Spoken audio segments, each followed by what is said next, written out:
I followed my father down a narrow street, the smell of fried food and exhaust hanging in the air. The restaurant looked ordinary, small, dimly lit. The chairs were scratched, the paint peeling. I swallowed hard. This is the place he wanted me to see? You'll like it, he said, voice calm, almost too calm. Simple, honest food. Nothing fancy. I forced a smile. It's cozy. My words sounded hollow even to me. He nodded and held the door open. Mind your manners. Inside, people glanced at us. I felt their eyes. Judgment, curiosity, maybe pity. My father reached for the wallet he always carried. I watched him count each bill slowly, deliberately. My stomach twisted. How can we even afford this? Don't worry, he said, noticing me staring. We can manage. I nodded but didn't feel reassured. My father had always been careful, meticulous, but this felt different. There was a weight behind his eyes I couldn't place. We sat at a corner table. The wood was sticky under my fingers and the menus were dog-eared. I hesitated before opening mine, embarrassed by the prices. My father ordered without hesitation. 2 noodles, extra vegetables. Keep it simple. I wanted to protest, to ask for something better. But the words died on my tongue. I felt a knot of shame tightening in my chest. So, he began, his tone casual. How's school? I shrugged. Same as always. Tests, homework, boring stuff. He smiled faintly. Boring can teach discipline. I blinked. Discipline? Yes, he said, counting each word slowly. Discipline is what helps you survive. Without it, life is painful. He looked away for a moment, then back at me, eyes sharp. You understand that, don't you? I nodded, but the word felt heavy. I didn't know if he meant the lesson or something else entirely. When the noodles arrived, I noticed how carefully he placed chopsticks on his plate. He didn't eat much, just a few bites, watching me more than the food. You'll learn patience, he said quietly, if you sit still long enough. I frowned. Patience for what? He didn't answer immediately. Instead, he leaned back, eyes scanning the room as if reading a secret in the diners' faces. Then he looked at me, smiling faintly. For life, my girl. For life. I nodded again, unsure whether to feel comforted or uneasy. We ate in silence for a while. I tried to focus on my food, but my gaze kept flicking to him. Every gesture, every pause, every line on his face felt intentional, measured. My pride prickled in the corners of my chest, a subtle ache I couldn't ignore. Do you know, he started suddenly, why I brought you here? I shook my head. To eat noodles? He chuckled softly. That's not why. Then why? I asked, leaning forward. You're learning, he said simply. Sometimes the lesson isn't in what I tell you. It's in what you see, and what you feel. I frowned. I don't get it. That's okay, he said, a faint smile playing on his lips. You will. I wanted to argue, to demand answers. But a strange unease settled over me.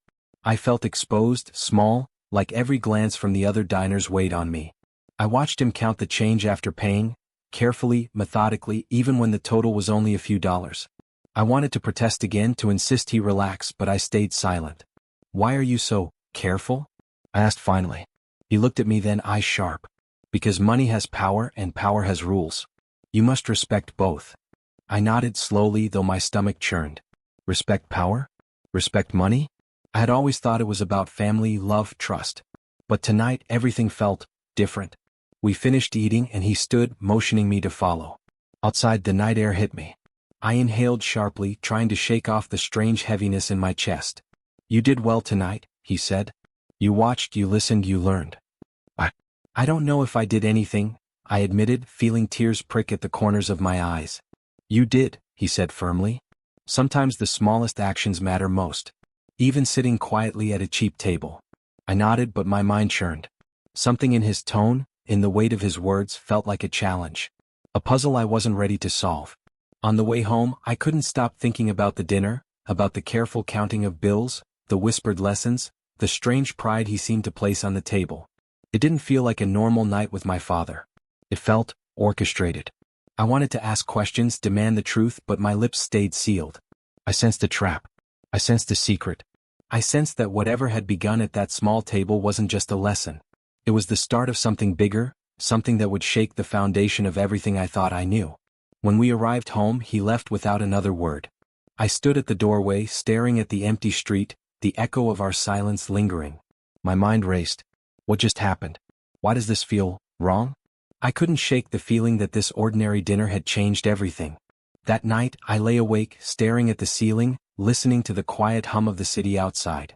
I kept replaying every moment, every gesture, every pause.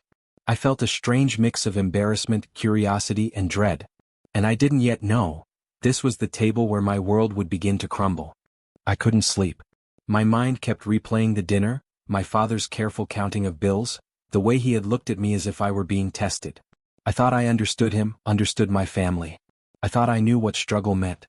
But that night, I realized I might have been living a lie. I crept down the hall, intending only to get water. That's when I heard voices, low, urgent, almost hidden. "Everything's set," my father's voice said, clipped and precise. "Are you sure she can't find out?" a second voice asked. I didn't recognize it immediately. Soft, feminine.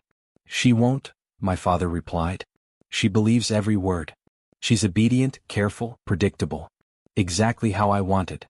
I froze, my hand stilling on the doorframe. Obedient? Predictable? What did he mean? "Good," the voice said. "She has no idea, does she?" "No idea," he confirmed. "She thinks we're struggling. She turns down opportunities thinking she's being selfless. She doesn't know the truth." My chest tightened. My hands shook. I gripped the wall for support. Truth? Hidden wealth? What are they talking about? I backed into the shadows, heart pounding, listening closer. "She's too trusting," my father continued. "And that's why this works. Every lesson, every sacrifice she thought she made, it's all part of the plan." Plan? Plan? The second voice laughed softly. "She doesn't even realize she's playing the game." I pressed my hand over my mouth to stop the gasp from escaping. The room spun. All those years, the sacrifices, the patience, the silent rejections of help, it had been orchestrated. I had never really chosen. "You've done well," my father said. "Soon she'll understand why. She just needs to feel it herself." I stumbled back silently, my legs threatening to give out. Feel it herself? What does that mean? I retreated to my room and shut the door with trembling hands. I pressed my forehead against the cool wood and tried to breathe. The betrayal wasn't from a stranger. It wasn't even from someone I barely knew. It was him. My father. The one person I trusted above all. All those nights I had stayed up late, revising my plans, turning down opportunities because I believed it was selfish to want more. I had been playing a role he wrote for me without my consent. Every choice, every rejection, every moment of self-discipline, it had been engineered. My chest ached with disbelief. I felt small, controlled, used. And worse, I felt like a fool forever defending him to my friends, forever boasting about our struggle, forever believing in the story he told me. I sank to the floor, knees pulled to my chest. I wanted to scream, to confront him, to throw things, but a part of me froze. What if I'm overreacting? I questioned myself. That small voice, the one that had always trusted him, was gone now, replaced with a sharp edge of suspicion. I remembered the cheap restaurant, the noodles, the careful counting of money. Every gesture suddenly had a new meaning. Not caution. Not frugality. A performance. Every word about discipline, every story of struggle, it had been part of a lie. A lie I had lived. I tried to think of what to do. Confront him? Run away? Trust anyone else? I felt trapped, like a character in a story I had never written. My bedroom felt smaller. The walls closed in. My father's words echoed in my head. She just needs to feel it herself. I pulled my laptop closer, needing distraction, needing a lifeline. I opened my email and stared at opportunities one had once ignored. Scholarships, internships, offers from friends. My chest tightened again. I had rejected them all. All because I thought it was right, because I believed in a life built on false humility. I wanted to cry. I wanted to throw the laptop across the room. I wanted him to tell me why. I wanted answers.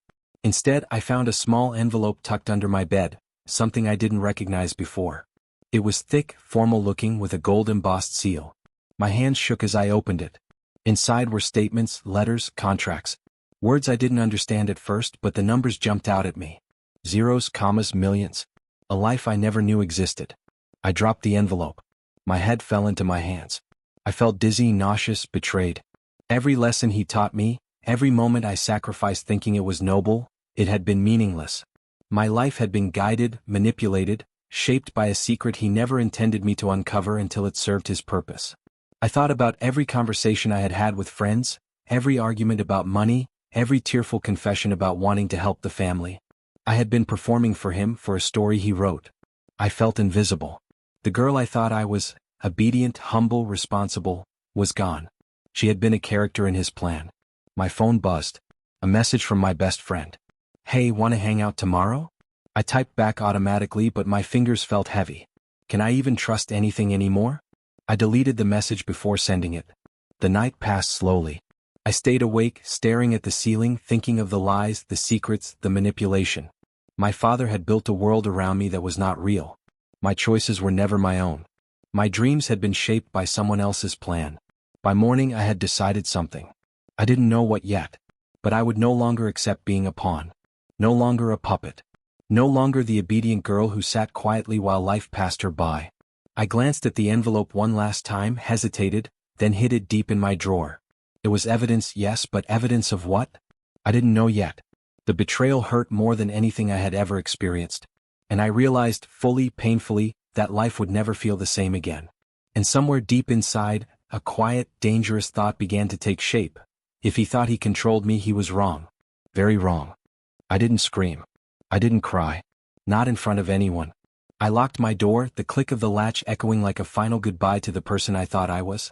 I sat on the edge of my bed, staring at the floor, letting the weight of everything press down on me. Why did you lie to me? I whispered to the empty room. My voice cracked. I swallowed hard, trying to hold it in. But no one answered. Of course no one answered. I buried my face in my hands.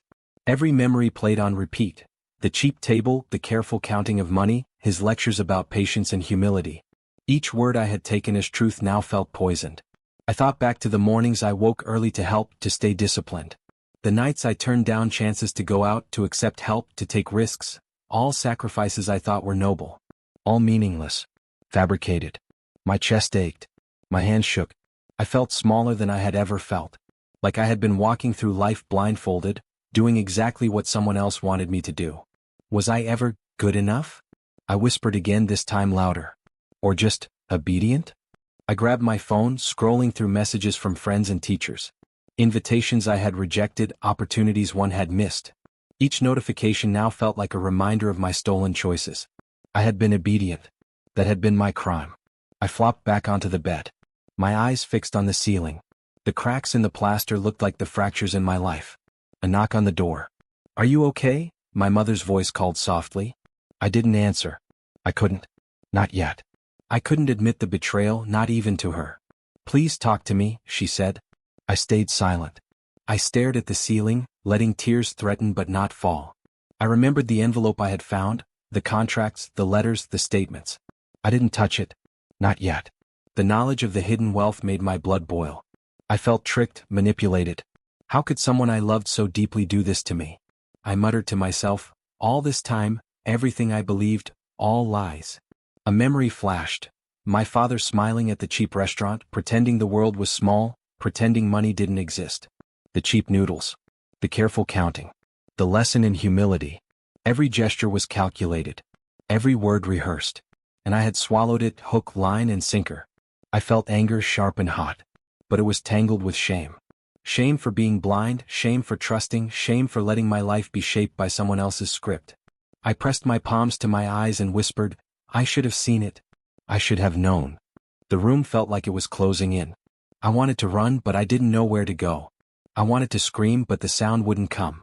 I felt paralyzed. Then I thought about my father's words. She just needs to feel it herself. Feel it herself. It hit me like a punch to the stomach.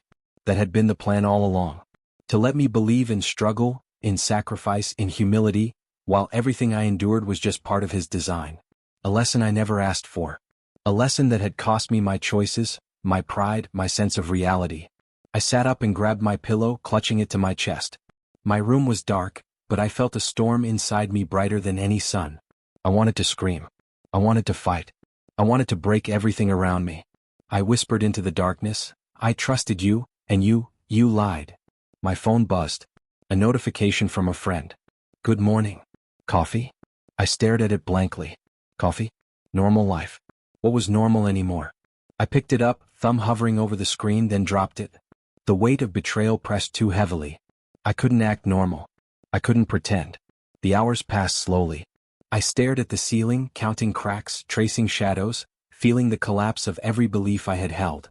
I believed in honesty, I whispered. I believed in family. I believed in us. My voice broke. And it was all a lie.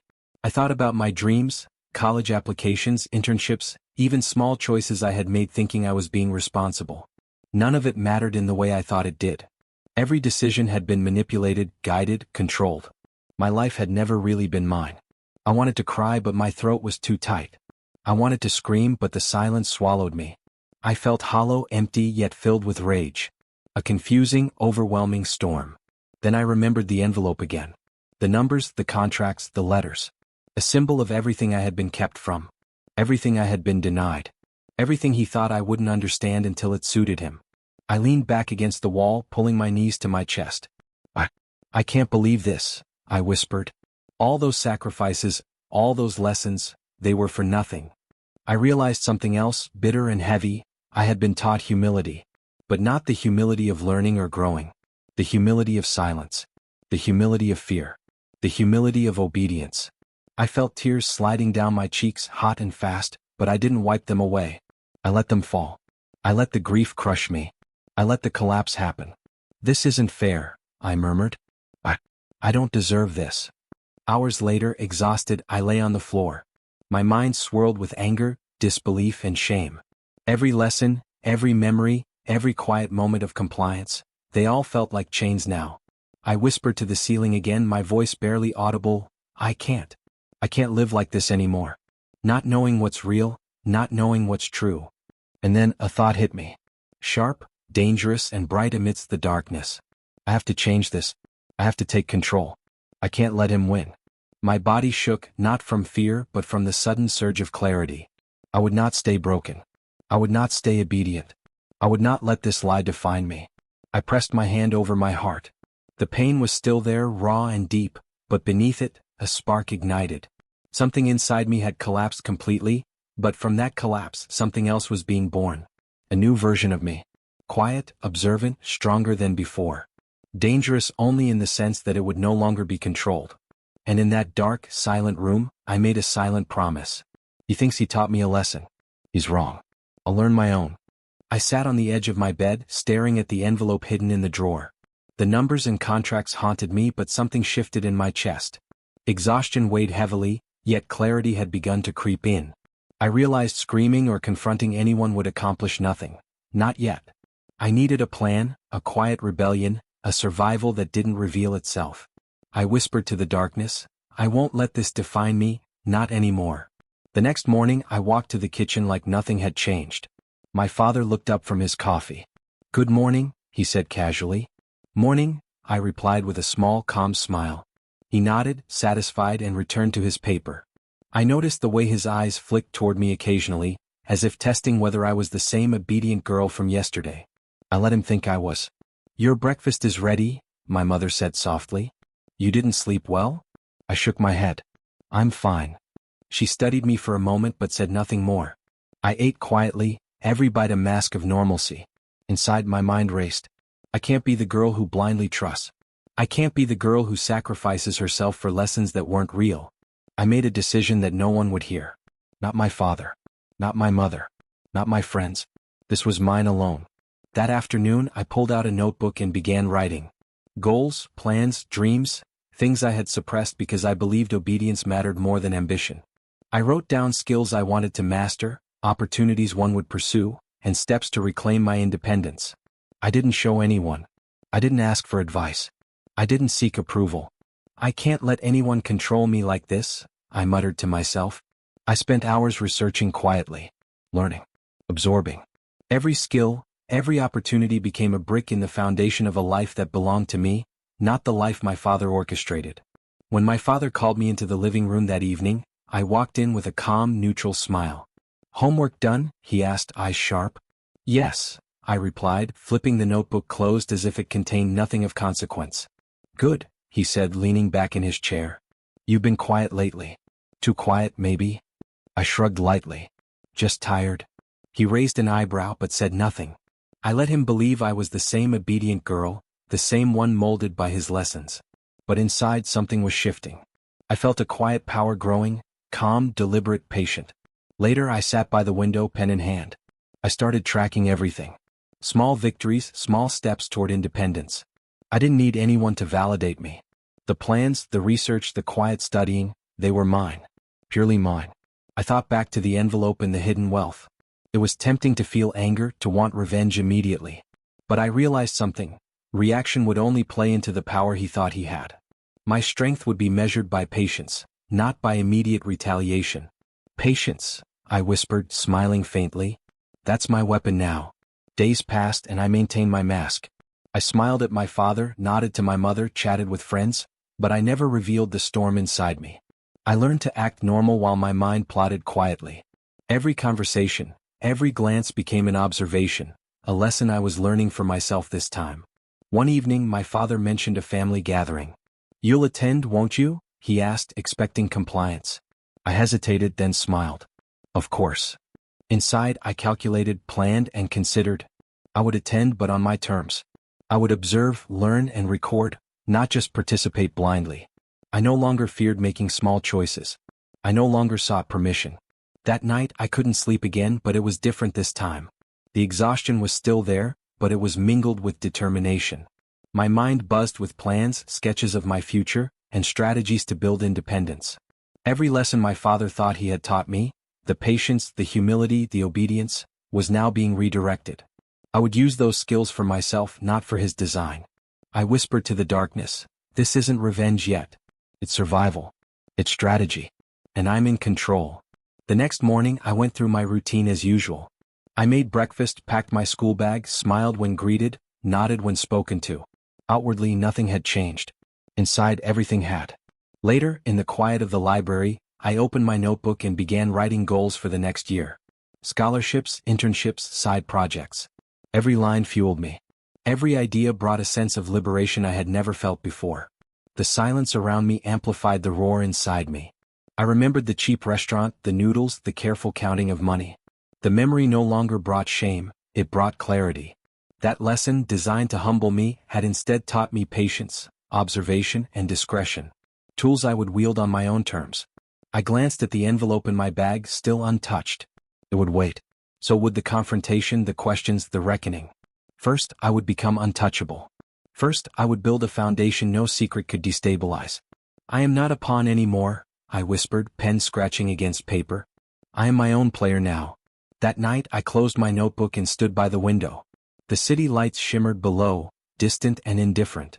But for the first time I felt connected to my own future, not just the shadows of someone else's plan. I realized how dangerous silence could be. The quiet decision I had made, unseen by anyone, was more powerful than any confrontation. While they thought I was obedient, I was growing, learning, building strength. Patience, awareness, and self-reliance were my weapons. I whispered once more, a promise that echoed in the stillness. I will no longer be controlled. I will no longer be silent. I will take my life back, carefully, quietly, and on my own terms. I smiled faintly at the darkness, feeling a spark ignite in my chest. The collapse from the betrayal had passed. What remained was something new: resolve, strength, awareness. And though no one could hear it, a decision had been made, a decision that would change everything. This is the turning point. I learned how to disappear while still being present. At school, I sat in the back rows, listened more than I spoke, and watched everyone around me. Friends, teachers, even strangers. I noticed how they moved, how they spoke, how they reacted when they thought no one was watching. Every interaction became a lesson, every small detail a clue. "Hey, are you coming to the cafeteria later?" one friend asked. I smiled lightly. "Maybe. I'll see how I feel." She frowned. "You've been quiet lately. Something wrong?" "Nothing," I said. My voice was soft, calm. "Just tired." She shrugged and walked away, leaving me alone. Perfect.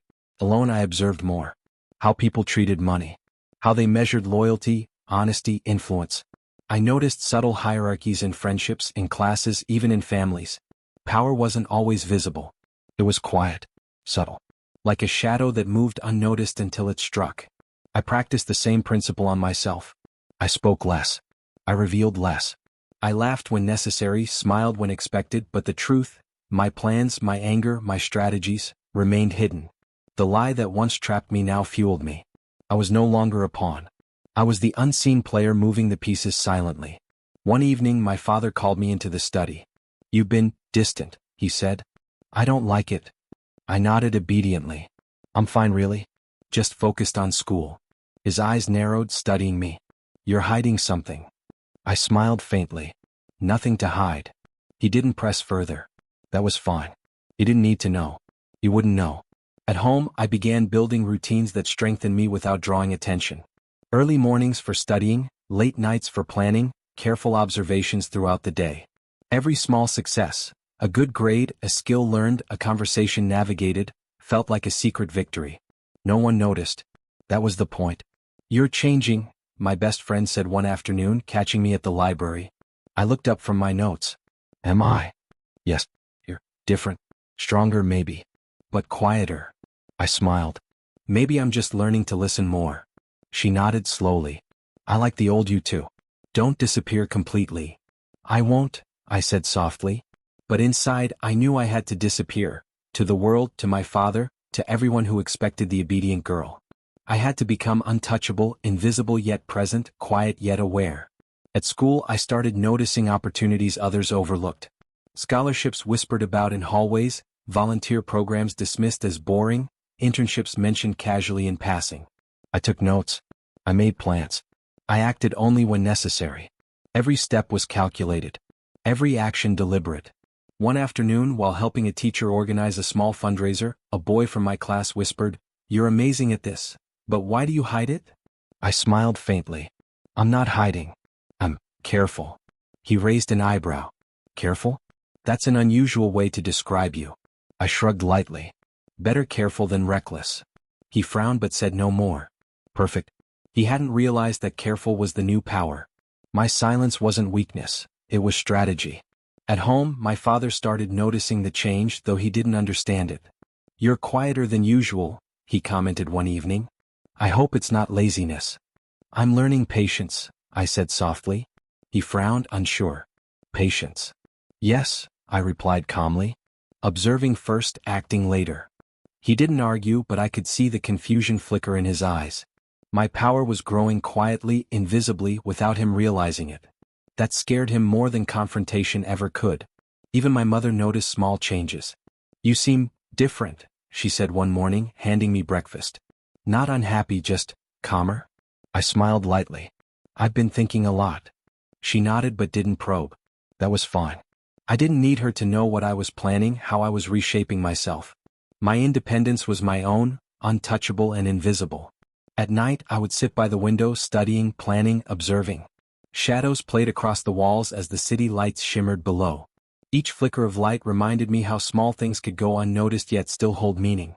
I was becoming that flicker, quiet, invisible, impossible to pin down. One night, while organizing my notes, I found the envelope from before. The contracts, statements, letters, symbols of everything I had been shielded from. I opened it quietly, not to react, not to confront, but to learn. I whispered to myself, every lesson he tried to teach me, every lie, every control, I'll turn it into something stronger. For me. Every piece of knowledge, every observation, every skill I quietly learned, was a brick in my invisible fortress. I no longer cared if anyone noticed. Success did not need validation. It needed patience, planning, and discretion. Weeks passed. I continued to smile, to nod, to blend in. But inside I was transforming. Every moment of quiet observation, every unnoticed effort, made me stronger, more alert, more aware of my surroundings. My presence was soft, but my mind was sharp, slicing through lies, deception, and expectation. I learned to navigate conversations, to build relationships without revealing intentions. I accepted help only when necessary, and I returned it without creating debt. I learned to smile while moving forward quietly, keeping every step untraceable. One afternoon my father commented casually, "You're doing well. Quiet but efficient. Don't lose focus." I smiled politely. "I won't." Inside I felt a surge of quiet triumph. He had no idea. He thought he controlled the pace, the lessons, the girl. He was wrong. Completely wrong. By the end of the week I realized something profound. The girl who had sat at the cheap table, embarrassed and ashamed, no longer existed. She had been replaced by someone quieter, stronger, and untouchable. Invisible, yet present in ways that mattered. I whispered to myself, standing by my bedroom window as the sun set. They can't see me yet, but they will feel me when I'm ready. And in that moment I felt a calm certainty. Patience, observation, quiet strategy, these were my weapons. The world could continue to underestimate me, but I knew the truth. I was no longer a pawn. I was becoming a force. Invisible to them, untouchable to their control. The transformation was complete. And though no one noticed, the first real steps of my power had been taken. I am here but unseen. I am quiet but unstoppable. And I am ready. I noticed it first at school. The way teachers paused before addressing me, the subtle hesitation in classmates' voices. They expected obedience, compliance, a quiet girl who followed every rule. But I wasn't that girl anymore. "You're speaking up more," one classmate whispered as we worked on a group project. I tilted my head slightly. "I just want to make sure things are done right." She frowned, unsure. "It feels different. Not like before." "Different is fine," I said softly, keeping my tone calm but firm. "I want results, not just approval." She hesitated, then nodded slowly. That hesitation, tiny, almost invisible, gave me a thrill I couldn't explain. Not for ego. For power. For awareness. I realized that by simply existing as myself, quietly confident, I was shifting the world around me. At home it was more subtle but unmistakable. My father's eyes lingered on me longer than usual during dinner. He frowned at a small comment I made about a book I was reading. "Interesting thought," I said, calmly explaining my perspective. He leaned back, silent for a moment, then said, "I didn't expect you to think that way." "I've been reading," I replied softly, aware of the weight in his gaze. "It helps me understand things better." He nodded but didn't press further. I could feel the cracks forming in the mask he believed I wore. My obedience, my carefully rehearsed humility, those traits that had defined me, were slipping. And the more I exercised quiet independence, the more he noticed, even if he didn't understand. At school, small interactions became arenas of influence. "Why did you suggest that approach?" a teacher asked during a class debate. "Because it's more efficient," I replied confidently. "It saves time and reduces errors." A few students exchanged glances. I noticed their doubt, their confusion. They had always expected me to shrink, to follow, to accept without question. Now they were questioning me instead. That evening my father called me into the living room. His tone was casual, but there was an edge I had learned to recognize. "You've been different," he said, carefully measuring his words. "I like the quiet, but I don't like this sudden assertiveness." "I'm learning to observe more," I replied softly, meeting his eyes. "To think before I speak. To act deliberately." He studied me for a long moment, as if weighing whether I was still the girl he thought he controlled. "Careful," he said finally. "I hope you're not rebelling." "I'm not," I said quietly. "I'm just growing." His eyes narrowed slightly. That small hesitation, that flicker of suspicion, told me everything I needed to know. He didn't understand me anymore. The power dynamic had shifted quietly, invisibly, and I was beginning to feel it. Every conversation, every choice, every interaction, no longer reactive but deliberate. At school my friends began to notice too. "You're different," my best friend said one afternoon, catching me between classes. "I like it, but it's like you're a step ahead." I smiled faintly. "Maybe I'm just thinking more carefully." She studied me as if trying to read the invisible map of my mind. "I can't tell if it's good or bad." "It's neither," I said softly. "It's just awareness." Even my teachers started leaning on me in small ways. I noticed how a few students, unsure of their own abilities, began to defer to me in group work. It wasn't overt leadership, they didn't even realize it, but it was influence. Silent influence. At home the cracks widened. "You seem distant," my father said one night, while I quietly studied a report for school. "I don't like this." "I'm focused," I said softly. "Focused on improving myself." He frowned. "You were always quiet before. Easy to guide. Now it feels like you're slipping away." I said nothing, simply observing him. That's all I needed to do. The unease in his voice, the tension in his posture, subtle but unmistakable. He had relied on my obedience to maintain control. That control was cracking. I realized for the first time the power of simply choosing. Choosing when to speak, when to act, when to reveal, and when to remain invisible. Every step I took was deliberate. Every small decision was a signal to the world. I was no longer playing the part expected of me. The lie, The one that had controlled my life, my choices, my sense of self, was losing its grip. And that scared everyone who had benefited from it. My father, classmates, even friends who had unconsciously relied on my compliance, all were beginning to sense the shift. I noticed it in tiny ways.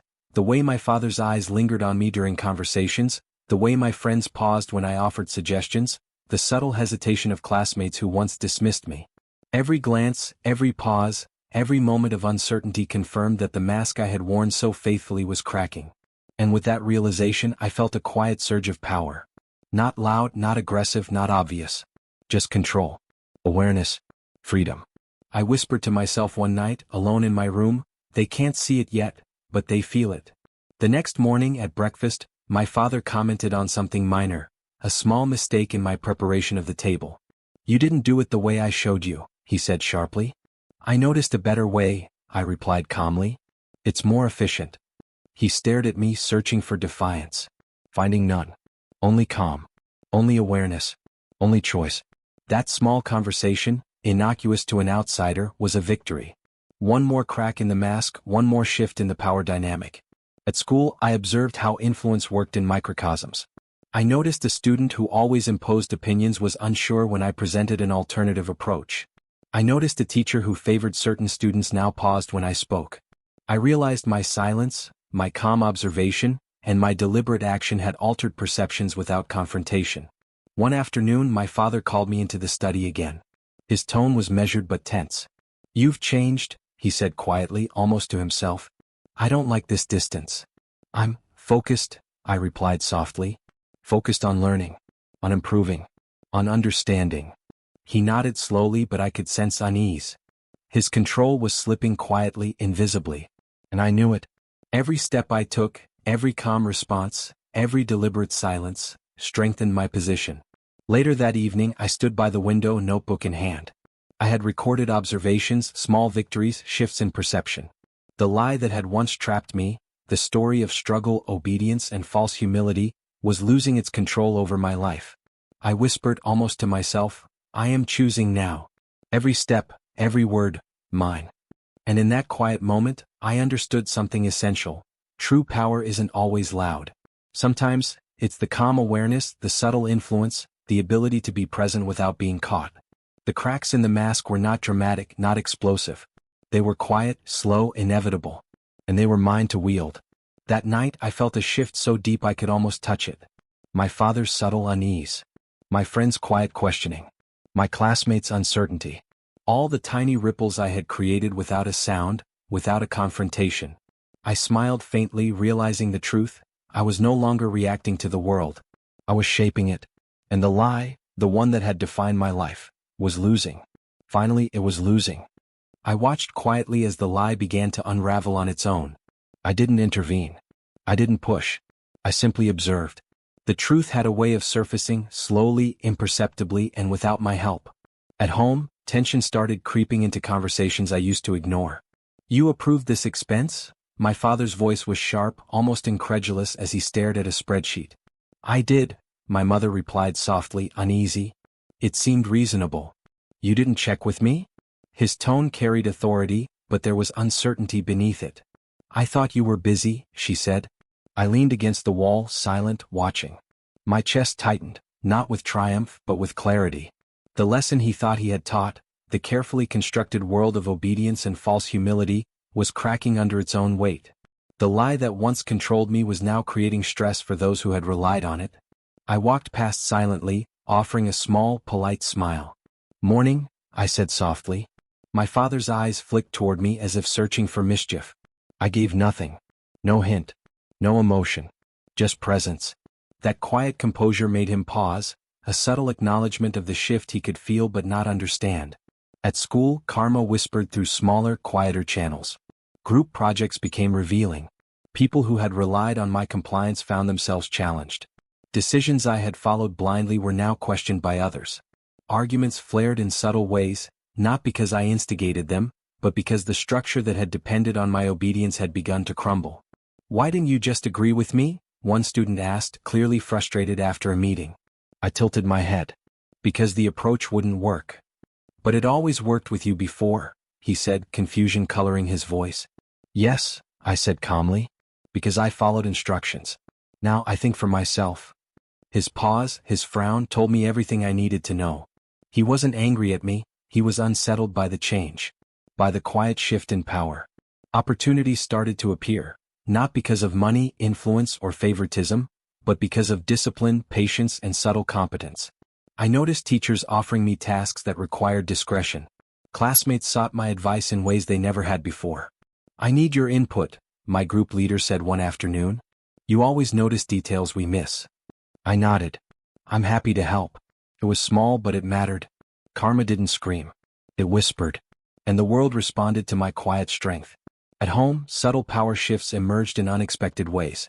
"You've been quiet lately," my father said one evening, while I prepared notes for a school project.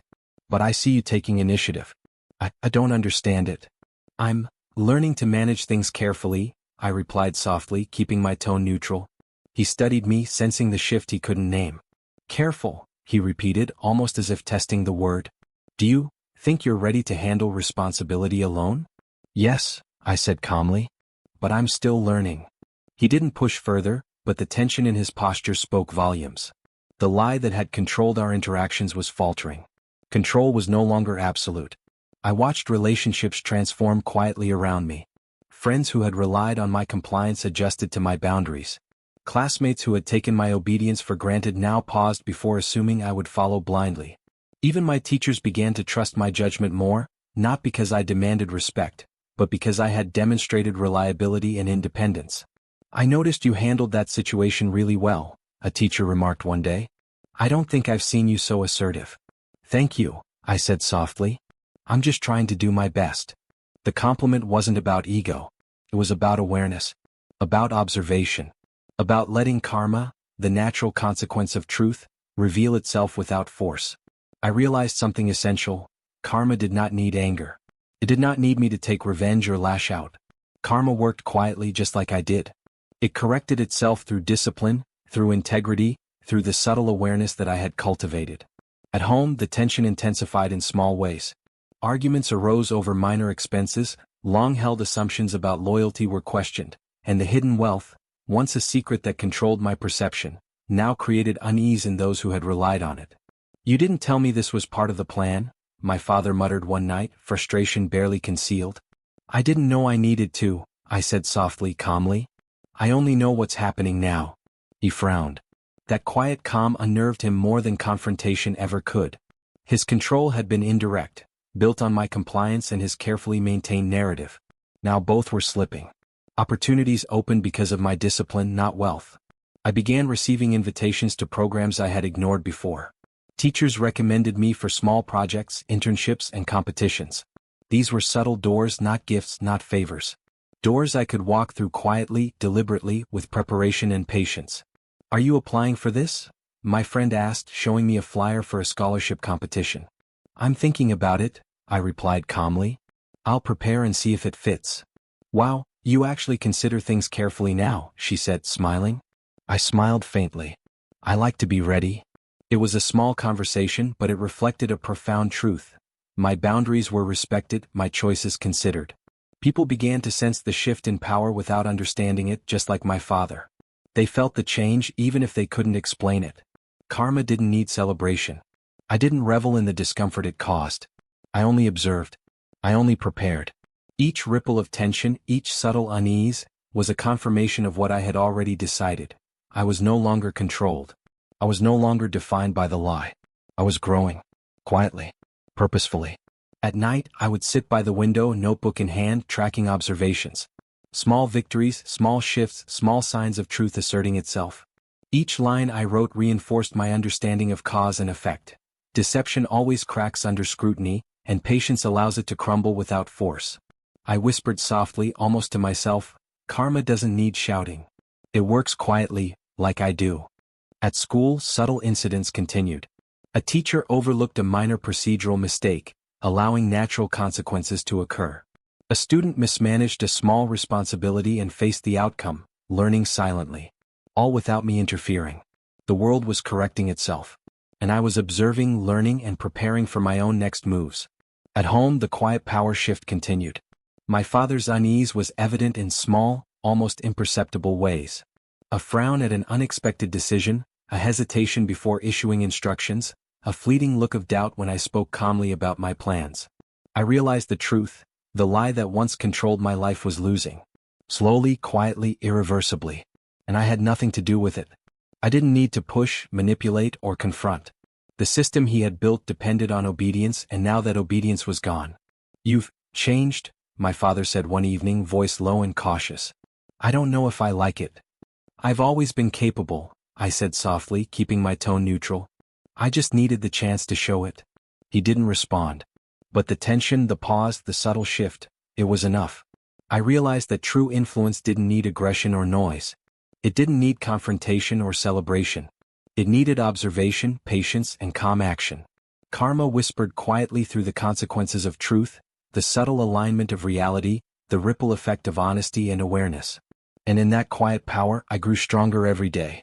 I smiled faintly to myself as I closed my notebook that night, watching the city lights shimmer below. I had seen the first effects of karma. The lie had begun to falter. Control had shifted quietly. And I was ready for what came next. The world had begun to adjust to the new reality, one where I was no longer a pawn, no longer obedient, no longer trapped by deception. Karma had whispered, and it was only the beginning. I had learned to wait, to observe, to let consequences unfold. And now I was ready. I walked into the conference room with a quiet certainty I had never known. Papers were stacked on the table, colleagues murmured, and my father, ever the presence I had feared, was there, expecting obedience. "Are you ready?" he asked, voice calm but commanding. "Yes," I said softly, standing taller than I had in years. The room grew quiet. I realized that silence itself had power. I didn't need to shout. I didn't need to prove myself with anger. I only needed to speak truthfully and clearly. As I began presenting, I noticed the subtle shifts. People leaned forward, listened intently, and for the first time, I saw recognition flicker in my father's eyes. Not approval.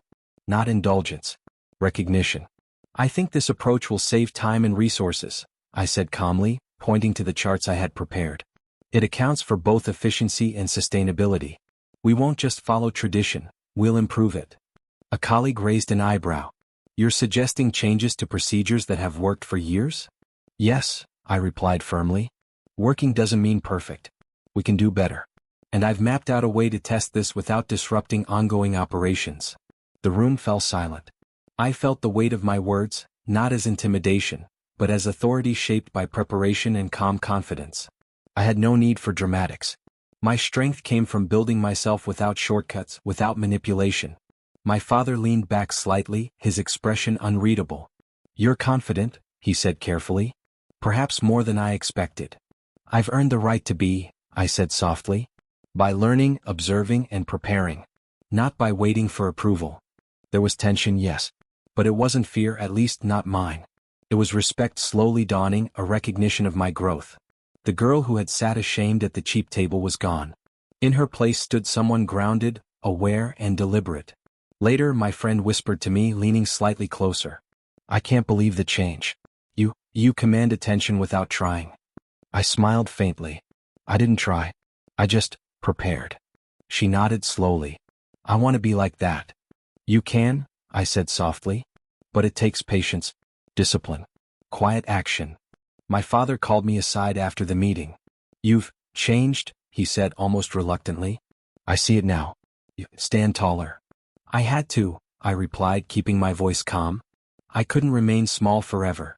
He didn't respond immediately. His silence was loaded.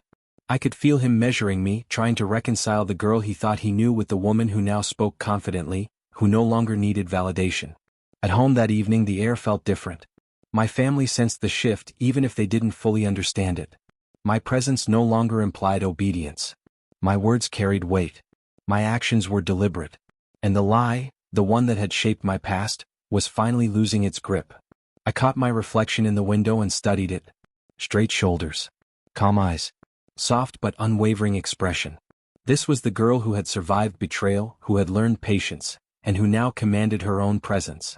My father finally spoke, quietly, almost to himself. "I underestimated you." "I learned," I said softly. "Not from you. From experience, observation, and patience." He nodded slowly. That small acknowledgement, though unspoken in full, marked the quiet power shift. Recognition, not confrontation, was enough. At school, the shift became more visible. Teachers deferred to my judgment. Classmates hesitated before questioning me. Even friends noticed the calm authority I now carried. It wasn't arrogance or defiance. It was awareness, confidence rooted in preparation and discipline. During a group discussion, one classmate challenged a suggestion I made. "I'm not sure this will work," he said. "I understand your concern," I replied calmly. "But here's why it could succeed. Let's test it step by step." He paused. You always think things through." "Not always," I said softly. "But enough to act responsibly." The recognition, quiet as it was, reinforced my sense of control. I no longer feared losing approval. I had already lost trust, but I had gained something stronger: self-assurance and presence. That night, I journaled, reflecting on the path I had taken. Every small step, quiet observation, patience, discipline, growth, had brought me here. The power shift wasn't loud or dramatic. It was subtle, deliberate, and complete. I thought back to the cheap table, the embarrassment, the silence that once defined me. That girl had taught me humility, but it had been misplaced. Humility without awareness is weakness. Now I stood aware, deliberate, untouchable in subtle ways.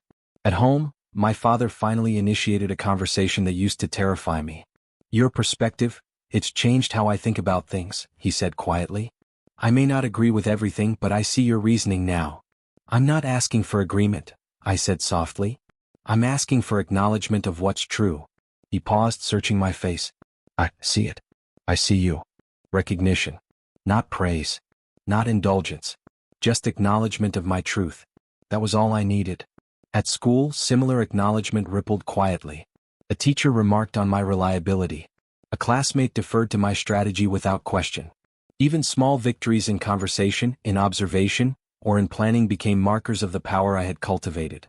I whispered to myself one evening, alone in my room, "I don't need revenge. I don't need validation. I need recognition of my truth, and now I have it." The girl who once felt shame at a cheap dinner, who counted pennies and measured herself by obedience, was gone. In her place stood someone deliberate, aware, and grounded. I had built myself from the ground up, with patience, observation, and quiet action. And now, in rooms where my voice mattered, I finally understood the depth of my transformation. The shift was complete. Not loud. Not explosive. Not dramatic. Quiet, deliberate, unstoppable. I stood taller, not just in posture but in presence, in awareness, in control of my own life. The power wasn't about money or wealth. It wasn't about proving anyone wrong. It was about reclaiming myself. Later that evening, my father lingered near the doorway. His eyes reflected something unspoken: uncertainty, respect, perhaps even fear. I didn't flinch. I didn't need to. "You've grown," he said quietly. "Yes," I replied softly. "And I will continue to grow on my terms." He nodded, accepting the unspoken truth. Recognition. A subtle surrender to the reality he could not control. I closed my eyes for a moment, inhaling deeply. The room, the city beyond the window, even the shadows in the corners, everything felt aligned with the truth I had fought to claim. I whispered softly, almost to the night, "I am standing taller. And no one, not lies, not control, not fear, can take that from me." The quiet power of awareness, patience, and discipline had completed its work. The girl who once hid, who once obeyed blindly, who once doubted herself, no longer existed. In her place was a force subtle yet undeniable, a truth unspoken but felt, a presence that demanded acknowledgement, a calm that unsettled those who had relied on her weakness. And I smiled faintly, knowing the shift was not just seen, it was felt. I was no longer the girl who once hid. I was the woman who stood taller. I waited for the right moment. Not when anger surged. Not when frustration demanded words. I waited until I could speak clearly, calmly, and fully aware of my own power. It was after dinner, the house quiet except for the soft hum of the refrigerator. My father sat in the living room reading, unaware that tonight I would finally speak. "Can we talk?" I asked softly. He looked up, surprise flickering in his eyes. "Of course," he said cautiously, setting the book aside. I took a deep breath, feeling the weight of years compressed into one moment. "I need to talk about everything," I began. "The lies, the lessons, the control. The way my trust was shaped, manipulated, and used." His expression changed, confusion replaced by unease. I don't understand what you mean. I do, I said firmly, keeping my tone calm. I lived my life believing one story. I obeyed. I sacrificed. I accepted limits and hardships because I thought they were real. And all the while it was not real. It was a lesson built on deception, a test I never agreed to take. He shifted, looking uneasy. I only wanted to teach you values, he said quietly. Values? I repeated, my voice steady. Patience, humility, obedience. But what I learned instead was silence, fear, shame. I questioned myself every day because I thought the world was harsher than it was. And you, someone I trusted, controlled that fear. There was a long pause. I could see the shock flicker in his eyes. Guilt hovered there too, though he didn't yet know how to voice it. I didn't raise my voice, I continued softly. I didn't insult you. I'm not trying to punish. I'm not trying to hurt. I am telling the truth about the cost of manipulation, the emotional cost of lies. He swallowed, his hands gripping the armrest of the chair. I didn't think it would affect you this way. It did, I said plainly. And it shaped me for years. I defended you to friends. I rejected help because I thought it was selfish. I believed I had to stay small. All of that was because of control disguised as lessons. I saw him flinch, not from anger but from realization. The slow dawning of guilt. I need you to understand something, I said firmly, standing now so that I could meet his eyes fully. This is not about money. It never was. It was never about approval, gifts, or privilege. This is about trust. Trust that was broken. Trust that I will never give freely again without accountability. He opened his mouth to speak but didn't. I continued. I am reclaiming my story tonight. I am not asking for forgiveness. I am asking for recognition. Accountability. I want you to see the truth of what happened, the consequences of the lie you built, and the way it shaped my choices, my fears, my doubts. He ran a hand through his hair, struggling. I thought it was for your benefit. I wanted you to learn to be humble, to survive. I didn't expect you to feel betrayed.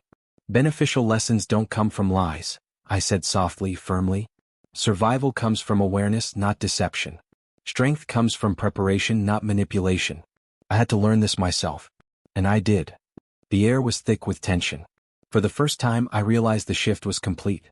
The room no longer held control for him. I was no longer a girl waiting for guidance. I was a woman speaking her truth. I trusted you, I continued, my voice steady. And that trust was used. That is not forgiveness. It is accountability. And I need you to understand that the past can't be rewritten. Only recognized and only learned from. He looked at me, raw emotion flickering in his eyes. Guilt, confusion, perhaps even fear. He had underestimated the quiet power I had built through years of observation, patience, and self-discipline. I see now, he said finally, his voice low.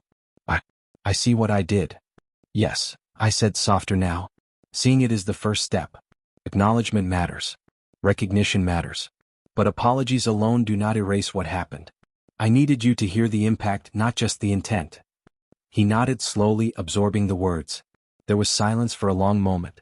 I could feel the weight of years, pain, manipulation, distrust, stretching between us. I did not rush. I did not soften. I let it exist. I'm sorry, he said quietly, voice tight. I never wanted to hurt you like this. I know, I replied calmly. But knowing isn't enough. Accountability is. I needed you to understand how deeply trust can be broken, and how carefully it must be rebuilt, if it ever can be. He looked at me, searching my face. Can it be? I shook my head slightly. Not fully. Some things can't be undone. Some lessons are earned through pain. But it can be respected. And that is enough for me now. The relief I felt was subtle but undeniable. Speaking my truth, reclaiming my story, asserting my awareness, it was a quiet victory. No one else needed to witness it. No validation required. Just acknowledgement of reality. I walked closer, standing beside him. I am no longer the girl you tried to shape through control. I am my own person. I have learned to navigate the world without your manipulation guiding my choices. He remained silent, eyes fixed on the floor. For the first time, I saw the man I once believed invincible falter. Not with fear, not with anger, but with recognition. The weight of accountability settled on him. I understand, he said quietly. I should have been honest with you. I see now that I misused my position. I underestimated your strength. Yes, I said softly. And now you must live with that understanding. just as I live with the truth you tried to hide from me. That is accountability. Recognition. It is enough for me. The room was still. The house seemed to hold its breath. And in that stillness I felt something profound. I had spoken my truth. I had reclaimed my story. And I had not asked for forgiveness. I had demanded awareness, honesty, and acknowledgement. I took a deep breath and looked at him one last time. I will continue my life with the lessons I have earned. Not the ones you created through deception. I have built my strength quietly, deliberately, and no one can take that from me, not lies, not control, not fear. He swallowed, eyes glossy. I see it. Truly. Then let it be enough, I said softly. Let it be the start of recognition, not just apologies. Let it be the moment we stop pretending the past was anything other than what it was. I turned toward the door. The confrontation was over, not with conflict, not with shouting, but with truth. The power shift was complete. I no longer reacted. I chose. I spoke. I reclaimed. And for the first time in years I felt fully free. The lie that had defined me, manipulated me, and shaped my fears was laid bare. The truth was spoken. And I had stood calmly, firmly, unshaken. I reclaimed my story. Not with anger, not with revenge, but with clarity, awareness, and accountability.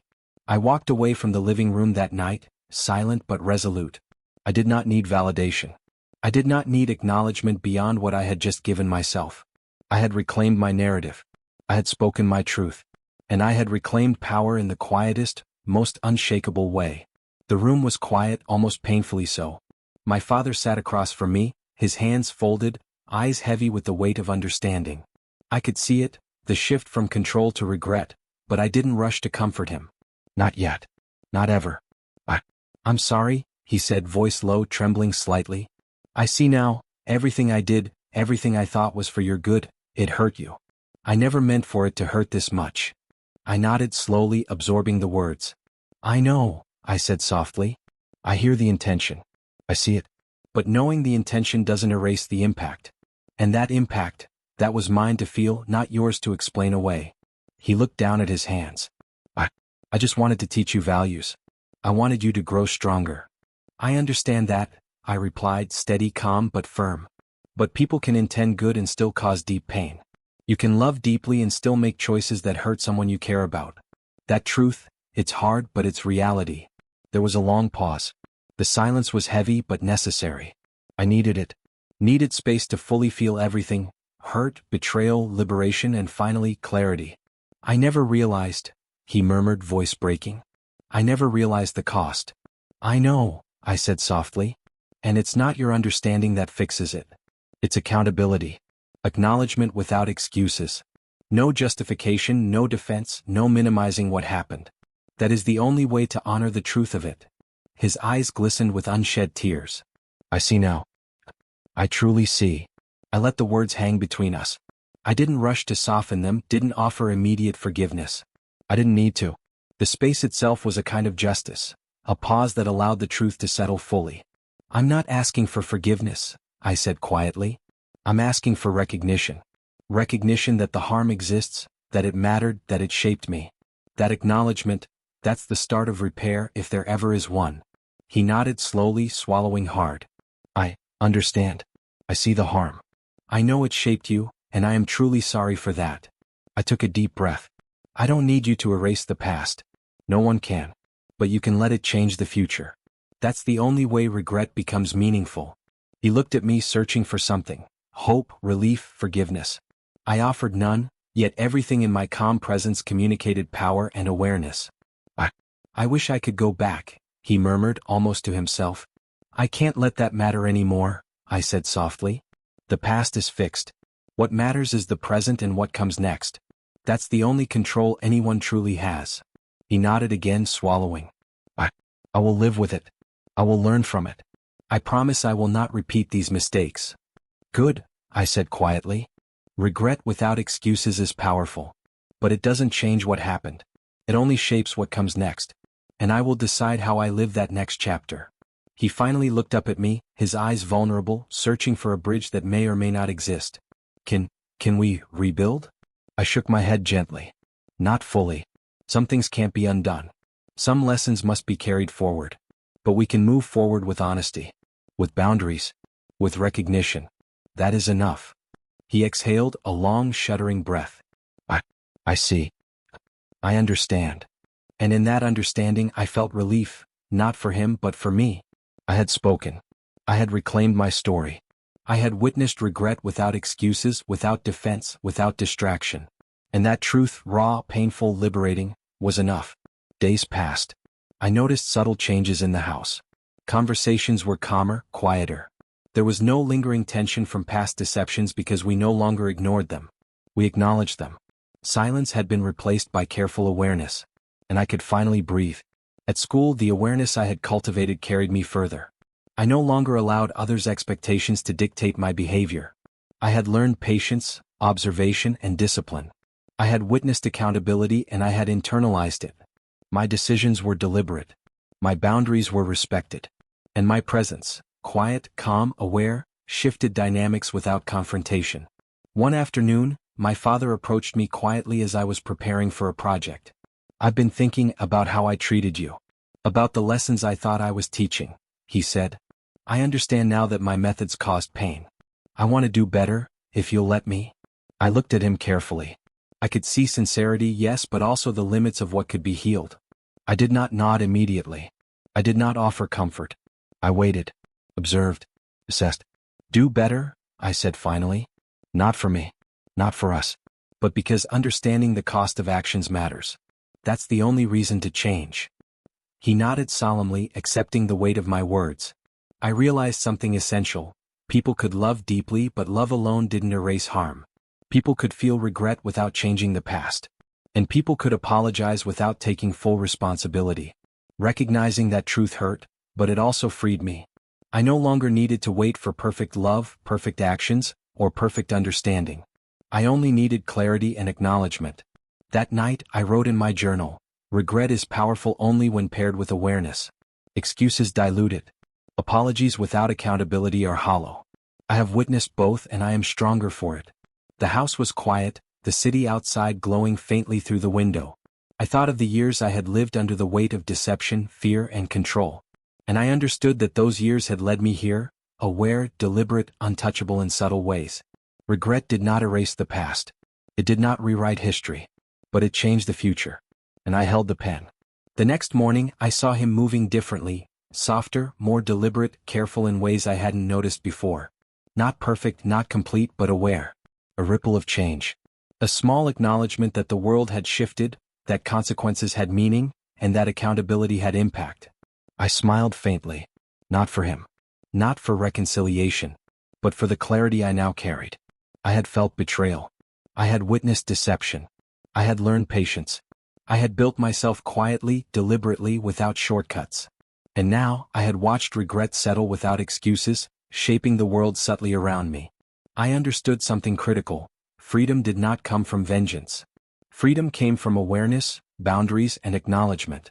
From seeing truth clearly and choosing actions deliberately. At school, I carried that awareness forward. Colleagues, classmates, friends, they all began to sense the shift in me. Subtle, quiet, but undeniable. My presence was no longer defined by obedience, approval, or expectation. It was defined by clarity, by choice, by deliberate power. At home, the lessons were quieter but deeper. My father moved carefully now, measured in words, aware of the consequences of each action. He did not need praise. He did not need validation. He needed acknowledgement and accountability, and he was beginning to embody it in small, subtle ways. One evening, I caught him staring out the window, lost in thought. I approached quietly. "You're reflecting," I said softly. "Yes," he replied quietly. "Thinking about everything. About what I did. About how it affected you." "And?" I asked gently, keeping my tone calm. "I understand," he said finally. "I see the cost. I regret it fully. No excuses. No defenses." I nodded slowly. That moment, short, quiet, and unspoken in its full emotional weight, was enough. It was acknowledgement. It was recognition. It was the truth settling without manipulation. I realized then fully that freedom had come. Not from confrontation. Not from revenge. Not from anger. But from awareness, accountability, and deliberate choice. I whispered softly to myself, almost to the night, "Regret without excuses changes the future. It doesn't erase the past, but it allows me to live fully, deliberately, and free. The house felt different that night, lighter, quieter, yet fuller. I could breathe. I could stand fully in my own presence. And I knew the lessons I had learned, the awareness I had cultivated, and the patience I had honed would carry me forward forever. I had witnessed regret without excuses. I had felt liberation. And the future, my future, was mine to shape. I sat on the balcony watching the city lights flicker like distant stars. The air was crisp, carrying the faint hum of life below. I had spent years caught in shadows, listening to the lies, the manipulations, the expectations. But tonight I chose something different. I chose myself. My father approached quietly. "You've changed," he said softly. "I see it every day. I just want you to be happy." "I am," I replied calmly. "But happiness now comes from understanding my own worth, my own boundaries. Not from living under fear, expectation, or manipulation." He nodded slowly as if trying to absorb the distance I had carefully built. "I understand. I hope we can have connection. On your terms." "Yes," I said, voice steady. "Connection is possible. But only with honesty, accountability, and respect for the person I've become. That is non-negotiable." He paused, then whispered almost to himself, "I'm proud of you, the woman you've become." I felt a warmth in my chest, not from needing his validation, but from hearing acknowledgement without conditions. It was enough. Later I reflected on the journey. Every moment of pain, every hidden lesson, every betrayal had led me here. I had chosen patience, discipline, and awareness over anger.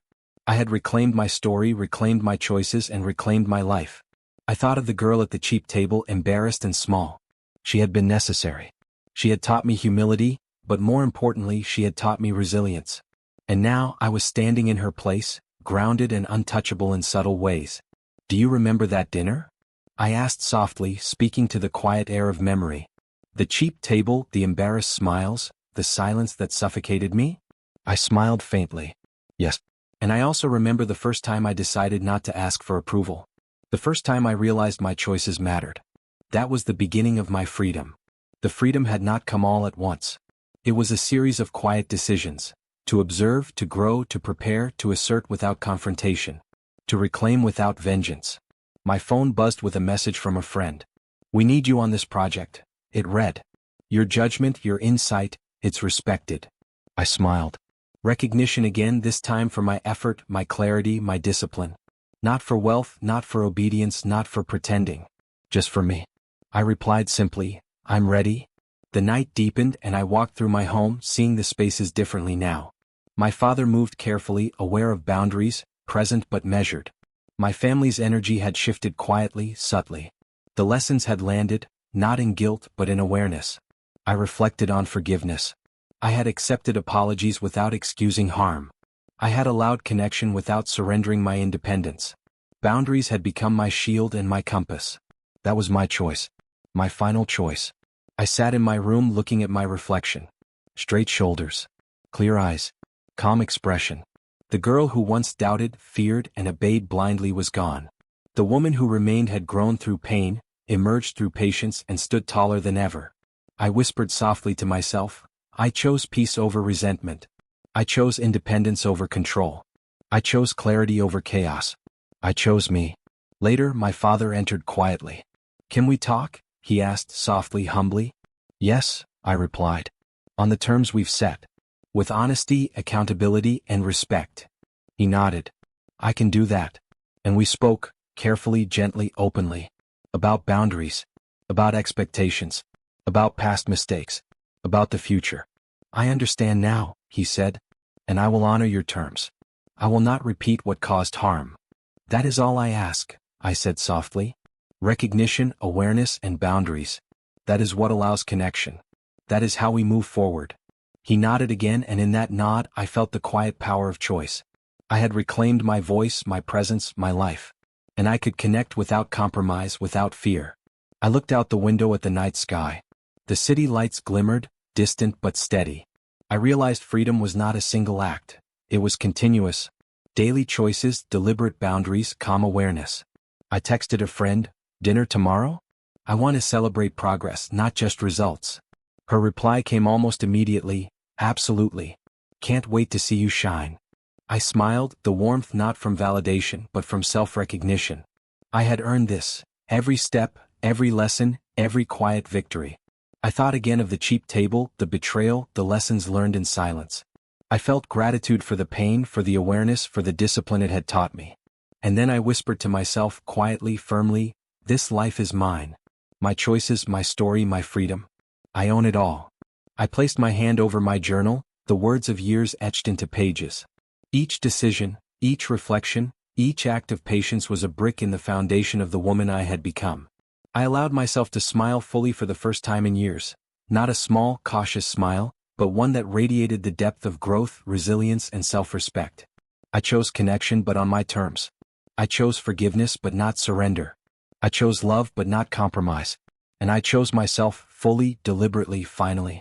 That night, as I closed the window and let the city fade into quiet, I felt peace. Not the fleeting kind that depends on others. Not the conditional kind that hinges on approval. But the kind that comes from clarity, awareness, and ownership of one's life. I whispered again, softly, almost as a vow. I will continue to grow, to set boundaries, to act deliberately, to honor myself. I will not shrink. I will not obey blindly. I will not allow fear or deception to shape my life. I choose myself. Always. The room felt still. The house felt calm. The city felt alive but separate. And in that stillness, I realized the depth of my transformation. I was free. I lay down that night with no doubts, no fear, no hesitation. The journey had been long, painful, and necessary. Every betrayal, every manipulation, every hidden lesson had brought me here. And here I stayed, centered, aware, untouchable in subtle, deliberate ways. I had chosen peace over resentment. I had chosen independence over control. I had chosen myself above all else. And in that choice I felt completion, empowerment, and the quiet satisfaction of a life fully reclaimed. I was no longer defined by lies, fear, or obedience. I was the woman I had always been capable of becoming. My life was mine, and it always would be. I returned in my mind to that night at the cheap table. The worn chairs. The cracked menu. The careful counting of coins. The embarrassment I had carried like a cloak. I could see it all clearly now, but it no longer hurt. I whispered softly to myself, it was the beginning, not the end. I remembered the way my father had spoken of values, patience, and sacrifice. The way I had believed his words completely. The way my trust had been shaped, and broken, without warning. I had once felt small, powerless, and foolish. But now I understood. That night taught me, I murmured, looking out the window at the city below, not shame but strength. Not fear but awareness. Not obedience but choice. I saw the young girl I once was, eyes wide with confusion, heart heavy with responsibility she did not fully understand. I reached for her in my memory and offered comfort. You survived, I whispered. You endured. You became stronger than you knew. The anger I had carried for years, the frustration, the betrayal, the feeling of being used, began to dissolve. Not because the pain had disappeared but because I no longer allowed it to control me. I released the weight of resentment but kept the strength it had forged. I spoke aloud, softly, to the quiet room. I release the anger. I keep the lesson. I carry the strength. I choose myself. My father appeared in the doorway, hesitating. You've changed, he said quietly. I see it. The way you carry yourself. The calm. The clarity. I am proud of you. I looked at him carefully. I appreciate that, I said calmly. But pride is mine first. My growth, my boundaries, my awareness, these belong to me. I am proud of the woman I became through pain, observation, and patience. Not because of approval, not because of acknowledgement, but because I earned it. He nodded slowly, eyes heavy with understanding. I see. I understand now. I wish I had understood sooner. I know, I said gently. And now doesn't erase then. But it allows what comes next to be deliberate, conscious, and honest. That's enough for me. I returned to the image of the cheap table one last time. The embarrassment, the whispered lessons, the feeling of invisibility, all of it now existed as a foundation. A starting point, not a prison. I survived betrayal, I whispered. I transformed in silence. I chose myself fully. The house was quiet. The city outside hummed softly. I could feel the culmination of years, the collapse, the observation, the patient growth, the quiet victories, settling inside me. The girl I had been and the woman I had become were joined by understanding, awareness, and clarity. I opened my journal, flipping to a blank page. I wrote slowly, deliberately, "My story does not end with wealth, lies, or control. It ends with self-worth, awareness, and freedom. I survived. I chose me. I am enough." I paused, pen in hand, feeling the words anchor themselves in my life. Every lesson, every betrayal, every quiet decision now had its place in my story. Not as wounds to reopen, but as milestones of growth. Later, my father sat beside me quietly. "Can we be honest with each other now?" "Truly honest?" he asked almost cautiously. "Yes," I said softly. "Honesty, awareness, and boundaries. That is all I ask. That is what allows connection without compromise of self." He nodded. "I can do that. I will do that." And in that moment, I realized closure was not about perfection. It was about acknowledgement. It was about choosing consciously how I engaged with the world and the people I cared about. I thought again of the first lesson. The cheap table, the embarrassment, the lie that had shaped my choices. And I understood its purpose not as cruelty but as a crucible. It had forced observation, patience, and resilience. It had taught me how to reclaim my life quietly, deliberately, and with clarity. "I see now," I whispered, "that everything I endured prepared me for this. Peace with my past, strength in my present, and freedom for my future." My father spoke quietly again. "You've become someone remarkable. Strong. Observant. Independent. And I am grateful I could witness it." I smiled softly. "Witness it, yes. But remember, this is my story first. My growth. My boundaries. My awareness. I allow connection, but on my terms." He nodded, accepting the quiet authority I now carried. The balance between acknowledgement and independence had shifted. I was no longer a girl at the mercy of lessons disguised as control. I was a woman fully aware of her worth and her choices. The night deepened. I walked through my home, observing the spaces differently. Light fell softly across the furniture. Shadows played gently on the walls. Everything seemed quiet, yet full of potential. I realized transformation was complete. Not in dramatic gestures, not in wealth or recognition, but in clarity, boundaries, and self-respect. I returned to my balcony, looking at the horizon. I felt a profound sense of peace. Not the fleeting kind that depends on others. Not the kind that needs approval. But the kind that comes from understanding, awareness, and ownership of one's life. "I survived," I whispered to the wind. "I became stronger. I chose myself. Fully." And for the first time in years, I felt the story had reached its rightful conclusion. Not a conclusion defined by betrayal or deception. Not a conclusion seeking revenge or recognition. But a conclusion that celebrated my resilience, my awareness, and my ability to reclaim my life.